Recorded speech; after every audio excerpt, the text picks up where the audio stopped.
The origin of the world. Gustave Courbet. The painting hidden from the public. Imagine a painting so controversial that, for more than a century, it remained largely hidden from public view. It passed quietly from one private owner to another. It was covered, concealed, protected from public eyes. Some people considered it shocking. Others called it obscene. But today it hangs in one of the world's most important museums. This is The Origin of the World, painted by the French artist Gustave Courbet in 1866. It is one of the most controversial paintings ever created. And its story is filled with mystery. Mystery about the woman in the painting. Mystery about the men who owned it. And mystery about why one image could remain so powerful more than 150 years after it was painted. To understand this painting, we must first understand Gustave Courbet. Courbet was not an artist who liked to follow the rules. In the 19th century, much of European art was still filled with gods, goddesses, ancient heroes, and idealized beauty. Artists often painted the world as they believed it should look. Courbet wanted to paint the world as it was. Real people, real bodies, real landscapes, real life. He became one of the leading artists of a movement known as realism. And for Courbet, reality did not always need to be beautiful in the traditional sense. It did not need mythology, did not need an excuse. It only needed to be true. In 1866, Courbet painted The Origin of the World. The title itself was profound. The origin of every human life. The beginning of our existence. Without saying a word, the title connected the female body with one of humanity's oldest questions. Where do we come from? But Courbet answered that question in a way that shocked his society. The painting did not offer a romantic story. There were no angels, no ancient gods, no flowing robes, no symbolic mythology to make the subject feel distant or safe. Instead, Courbet created an intensely direct image of the female body. For many people, this was too much. Nude paintings had existed for centuries. But artists had often protected themselves by placing the nude body inside mythology or fantasy. A nude woman could become Venus, or Diana, or a figure from the Bible. But Courbet's painting refused to create that distance. It confronted the viewer with reality, and 19th century society did not know what to do with it.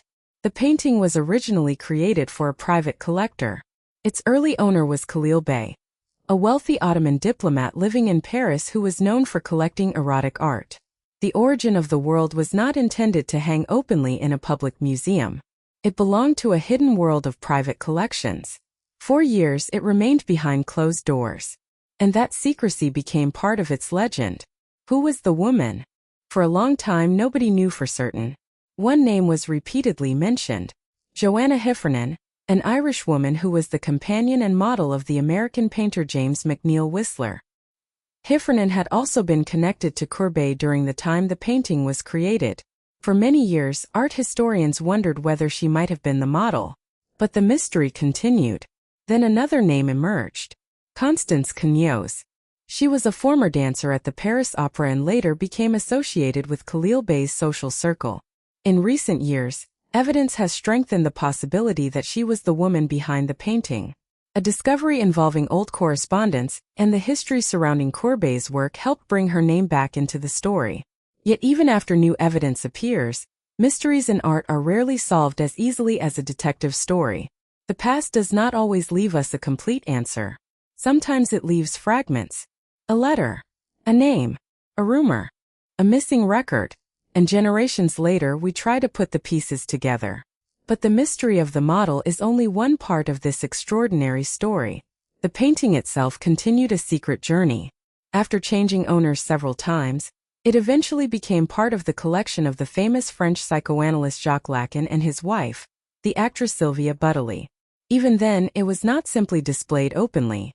At one point it was hidden behind another work of art.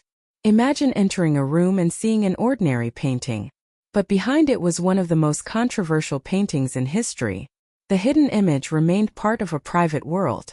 A secret inside a secret. Then, finally, after Lacan's death, The Origin of the World became part of the collection of the French state. In 1995, it was publicly displayed at the Musée d'Orsay in Paris. The painting that had spent so much of its life hidden could finally be seen by the public. But even in a museum, the controversy did not disappear. People continued to debate it. Is it art? Is it pornography? Is it both a masterpiece and a challenge? Why does it still make some viewers uncomfortable? These questions have followed the painting from the 19th century into the 21st century. Perhaps the answer lies in the fact that Courbet forces us to think about how we look at the human body. We often believe that art history is simply about beautiful paintings.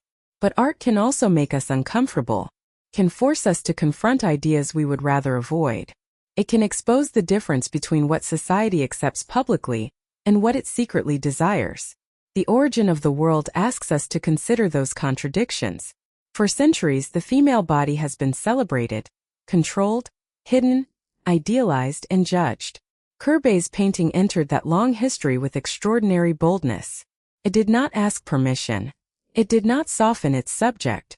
It did not hide behind mythology. And perhaps that is why it still has the power to disturb. But there is another way to see the painting. Its title is not simply provocative. The origin of the world is also philosophical. Every human being begins somewhere. Every king, every artist, every soldier, every scientist, every child. No matter how powerful or famous we become, our journey into the world begins with the same human reality. Perhaps Courbet wanted us to remember that. Behind the painting's scandal is a question about humanity itself. We are born. We live. We create rules about beauty, morality, and shame. And then we argue about the very origin that made our existence possible. More than 150 years later, Gustave Courbet's painting remains impossible to ignore. It has survived secrecy, private ownership, scandale, censorship, and generations of controversy. Today, visitors stand before it at the Musée d'Orsay. Some are shocked, some are fascinated, some turn away. Some stand quietly for a long time, but almost nobody remains completely indifferent. Perhaps that is the true power of great art. It does not have to make everyone comfortable. It does not have to make everyone agree. Sometimes its greatest power is simply to make us stop, to make us look, to make us question, and then perhaps to make us see the world differently. The origin of the world was hidden for generations. But perhaps its mystery was never only about the identity of the woman. Perhaps the greater mystery was us. Why do we look? Why do we turn away? Why does the human body still have the power to create beauty, shame, controversy, and fear? Courbet painted his answer in 1866. And more than a century and a half later, the world is still discussing the question.